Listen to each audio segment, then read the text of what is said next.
Ratnakumari madam, మరి sir చెప్పారు, అసలు మనకు చిన్నప్పటి నుంచి పురాణాలలో ఏదైనా మనకు ఈ ఆఫ్టర్ డెత్ గురించి, మరణానంతర జీవితం గురించి పురాణాలలో ఏం వివరించబడి ఉంది అంటే మనం చదువుకున్నాం కదా చిన్నప్పటి నుంచి.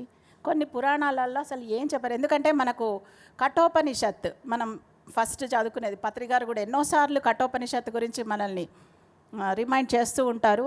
నచికేతుడు చిన్న బాలుడు, 13 సంవత్సరాల చిన్న బాలుడు. అలాంటి బాలుడికి మరణం తర్వాత ఏమవుతుంది అనే డౌట్ వచ్చిందనమాట. డైరెక్ట్ ఎవరిని అడిగినా కానీ ఆన్సర్లు చెప్పడం లేదని యమధర్మరాజు దగ్గరికి వెళ్ళిపోయి అక్కడ ఆయననే అడిగాడు క్వశ్చన్స్ అడిగితే యమధర్మరాజు ఎంతో చెప్పాడు.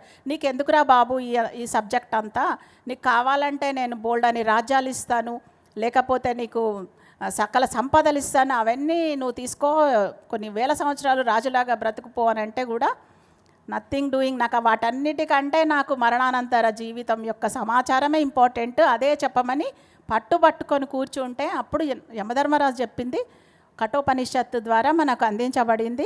అలా ఇంకా పురాణాలలో ఏమేమి మనకు చెప్తుంటారు చెప్పండి మేడం. అందరికీ నమస్కారం అండి. అలాగే నాకు ఈ అవకాశం ఇచ్చినందుకు ధన్యవాదాలు తెలియజేస్తున్నాను. ఇది లైఫ్ ఆఫ్టర్ డెత్, అది ఇంటేనే ఈ సబ్జెక్టు పత్రి సార్కి చాలా ఇష్టమైన సబ్జెక్ట్. ఇది పత్రి సార్ నేను మొట్టమొదటగా విన్నది కూడా పత్రి సార్ దగ్గర నుంచే విన్నాను.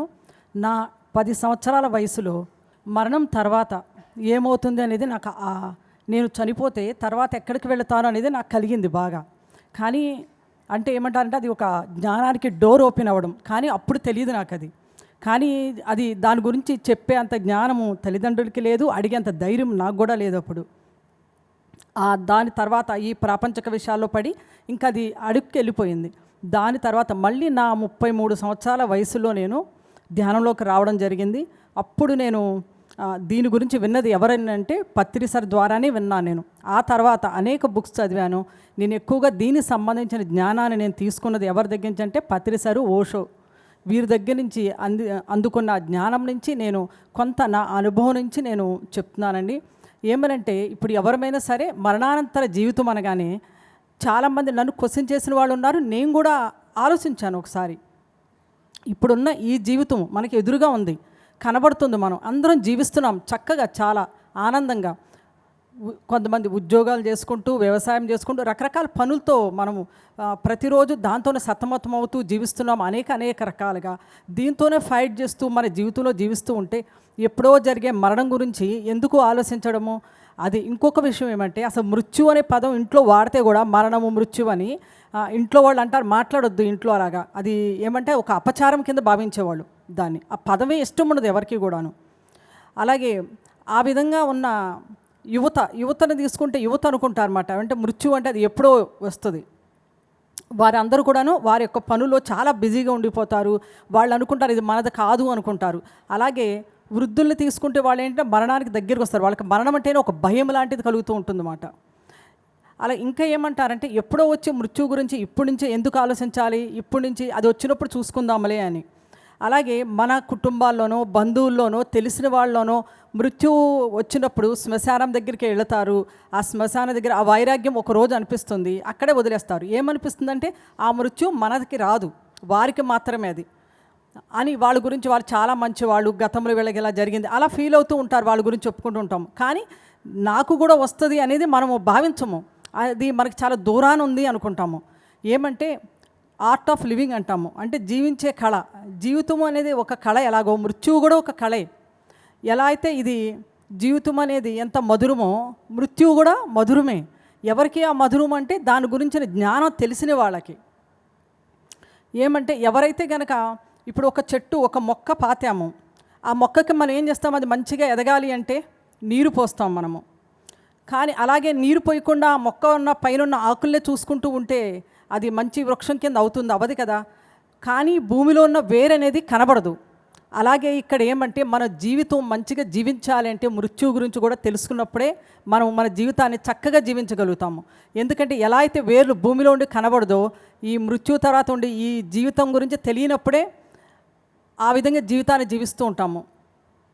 ఎలా అంటే వేర్లు ఎలా అయితే మనకు కనబడవో అలాగే ఇంకా చూసుకుంటే చూడండి, దగ్గరికి మన మృత్యువు దగ్గరికి వచ్చినప్పుడు శరీరానికి మాత్రమే మృత్యు ఉంది, మన ఆత్మకి లేదు. అది ఎప్పుడు కూడా పుట్టడం అనేదే లేదు. ఆత్మ పుట్టిందే మరణిస్తుంది. పుట్టింది ఏది అంటే ఇక్కడ మన శరీరం. కాబట్టి శరీరం పుట్టింది కాబట్టి శరీరమే వెళ్ళిపోతుంది, కానీ ఆత్మకు అనేది ఎప్పుడు మరణం అనేది లేదు. అది ఫర్ ఎవర్ ఎప్పుడూ ఉంటుంది. అది ఎప్పుడైతే వీళ్ళు బంధాల్లో ఇరుక్కుని ఎప్పుడై ఉంటారో, నాది పేరు ఉంటుంది, మన పేరు చాలా గొప్ప పేరు ఉంటుంది, ప్రతిష్ఠ ఉంటుంది, మనకి పరువు అని ఇలాగ అనేకమైన వాటిలో ఉండిపోయి ఉంటాం మనం అందరం కూడా. ఉండి ఒకేసారి ఎప్పుడైతే ఈ శరీరం నుంచి బయటికి వస్తారో అప్పుడు వాళ్ళు ఏమనిపిస్తుంది అంటే ఒంటరి అనిపిస్తుంది, భయం అనిపిస్తుంది. అక్కడ ఎవరు ఉండరు, ఒంటరి. అప్పుడు దాకా మోసుకొచ్చిన పేరు ఉండదు, అప్పుడు దాకా సంపాదించిన సంపాదన ఉండదు, అలాగే సంతానం, అలాగే చుట్టాలు, బంధువులు, సమాజం, అప్పుడు దాకా వినిపిస్తున్న ఏమంటే సౌండ్లు మాట మొత్తం మనం ఉండి మన లోపల సౌండ్స్ ఇవన్నీ, ఆ శబ్దాలు అవన్నీ దూరం అయిపోతాయి. ఒక్కసారిగా ఏమవుతుంది, ఒంటరిగా అయిపోతారు. అక్కడ నిశ్శబ్దం ఉంటుంది, అక్కడ మౌనమే, మాటలు ఉండవు, మౌనం. అది అంతా ఒక్కసారి వారు ఏమవుతుంది, తట్టుకోలేని పరిస్థితి వస్తుంది. అది అలాగే ఇంకా ఏమంటే మనం గరుడ పురాణం తీసుకుంటాము. గరుడ పురాణం అనగానే అందరూ కూడా ఏమంటారంటే ఇది దాన్ని అపచారం కింద భావిస్తారు. అది చనిపోయిన వాళ్ళు మాత్రమే దాని గురించి తెలుసుకుంటారు, బతికుండగా దాని గురించి తెలుసుకోరు. గరుడ పురాణం అనగానే అది మృత్యుకు సంబంధించి అనుకుంటారు, కానీ రియల్గా గరుడ పురాణం అనేది జ్ఞానానికి సంబంధించింది. దాని నుంచి తెలుసుకోవాల్సింది చాలా ఉంది.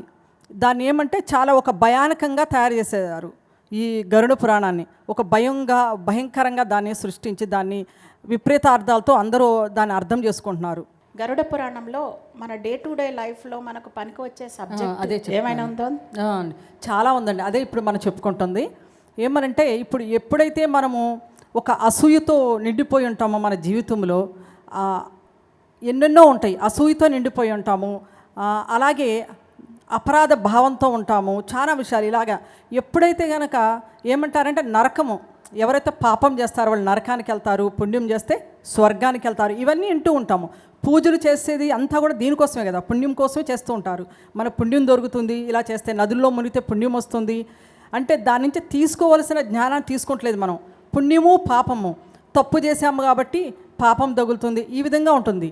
కానీ రియల్గా ఏమంటే జీవితంలో మనం ఏదైతే ఒకరికి ఇబ్బంది పెడతామో, బాధ పెడతామో, సేమ్ అప్పుడు ఏమంటే మనకు అది బాధ పెట్టినట్లు అనిపించదు. ఎలా ఉంటుందంటే దాన్ని మనం ఒక పరద అంటాము, అంటే కప్పుకుంటాం అన్నమాట దాని మీద. ఇలాగ అనేకమైన దుప్పట్లో కప్పుకొని ఉంటాము. కానీ ఎప్పుడైతే మృత్యు తర్వాత అక్కడికి వెళతామో అప్పుడు అక్కడ ఏమంటే క్రిస్టల్ క్లియర్గా ఉంటుంది. అక్కడ ఈ గరుడ పురాణం అనేది ఎలాంటిదంటే ఒక అద్దం లాంటిది. అది మొత్తం మనకి క్లియర్గా అక్కడ కనిపిస్తుంది, మనం ఏంటి, మన రూపం ఏంటి. అక్కడ మనం ఎవరినైతే యాతన పెట్టామో మన జీవితంలో, ఇక్కడ కూడా అదే యాతన మనకు దొరుకుతుంది. కానీ అక్కడ ఎలా అయితే మనము అసూయతో రగిలిపోతూ ఉన్నామో అదే దానితో మనం మరణించినప్పుడు, శరీరం వదిలినప్పుడు అక్కడ కూడా ఏమవుతుంది, అలాగే అగ్ని అనేది వాళ్ళని రగులుస్తూ ఉంటుంది. దీన్నే గరుడ పురాణంలో చాలామంది ఏం చెప్తారంటే నరకము అని చెప్తుంటారు. నరకము అంటే అక్కడ యమధర్మరాజు ఉండి చిత్రగుప్తుడు అంతా రాస్తూ ఉంటారు. యమధర్మరాజు వాళ్ళకి శిక్షలు వేస్తుంటారు, నూనెలో వేపుతూ ఉంటారు, అలాగే అగ్నికి ఆహుతూ వాళ్ళని కాల్చుతూ ఉంటారు, ఇవన్నీ చెప్తారు కదా. అవన్నీ కాల్చడం అనేది అక్కడ ఎవరు కాలుస్తున్నారు, నీ అసూయే నిన్ను కాలుస్తుంది. అక్కడ ఎవరూ లేరు కాల్చేవాళ్ళు కూడాను, అక్కడంతా కూడా మౌనమే ఉంటుంది. అలాగే అనేకమైన ఇతరుల్ని మనము ఇక్కడ ఏమంటే మనము ఏమన్నా చెడ్డ పనులు చేయని, ఏమన్నా చేయనివి, మనకు అది ఎలా ఉంటుంది అంటే దాన్ని మనం అది పెద్ద విషయంగా తీసుకోము, చాలా చిన్న విషయంగా తీసుకుంటాము. ఎవరు చూసారు ఇక్కడ అధర్మంగా ఉన్నామో, అన్యాయంగా ఉన్నాము, ఇతరులు ఎన్నో ఇది చేశాము, ఇవన్నీ కూడా మనం అక్కడికి వెళ్ళినప్పుడు అవే మనకి అగ్ని రూపంలోనూ జల రూపంలో మనకి అన్ని ఇబ్బందులు పెట్టి మనం ఎలా అయితే నరకంలో కాలుస్తారు అని చెప్తుంటారు కదా. అవన్నీ ఏమంటే మనలో రగిలే మన యొక్క గుణాలు మాట అవన్నీ కూడాను. అలాగే ఎవరైతే ఇతరులకి ప్రేమని ఎవరో అందిస్తారు మీకు, కానీ దాన్ని అందుకునే సమయం మీకుండదు. అదంతా కూడా అక్కడ ఏమంటే ఒక మంచి వ్యక్తి అయ్యి ఉండొచ్చు, తను ఇతరులకి ఎప్పుడు సాయం చేయలేదు, తన పని తను చక్కగా చేసుకున్నాడు, ఇతరులకు అన్యాయం చేయలేదు, కానీ ఇతరులకి సహాయం చేయలేదు, ఇతరుల కష్టంలో ఉన్నప్పుడు నిలబడలేదు. సేమ్ అదే సిచ్యువేషన్ అక్కడికి వెళ్ళినప్పుడు తనకి కనబడుతుంది క్లియర్గా. వాళ్ళకేమంటే వాళ్ళ హృదయం, వాళ్ళలో ఏదో ఒక వెలితి ఉంటుందన్నమాట. అది చెప్పలేని ఒక బాధగా ఉంటుంది వాళ్ళకి. ఆ వెలితి అనేది. ఆ విధంగా దానికి గురి అవ్వడం జరుగుతుంది. ఇవి మొత్తం కూడాను మనకి గరుడ పురాణంలో చెప్పినవే, కాకపోతే దాన్ని వివిధ రకాలుగా వక్రీకరించేది ఒక భయానకమైన స్థితి కింద ఇమాజిన్ చేసి ఇలాగ అనుకున్నారు. రియల్గా ఏమంటే అది మొత్తము మనం తెచ్చుకున్నదే. మన జీవితకాలంలో మనం ఎలా అయితే జీవించామో సేమ్ అదే జీవితం మన అక్కడ దొరుకుతుంది.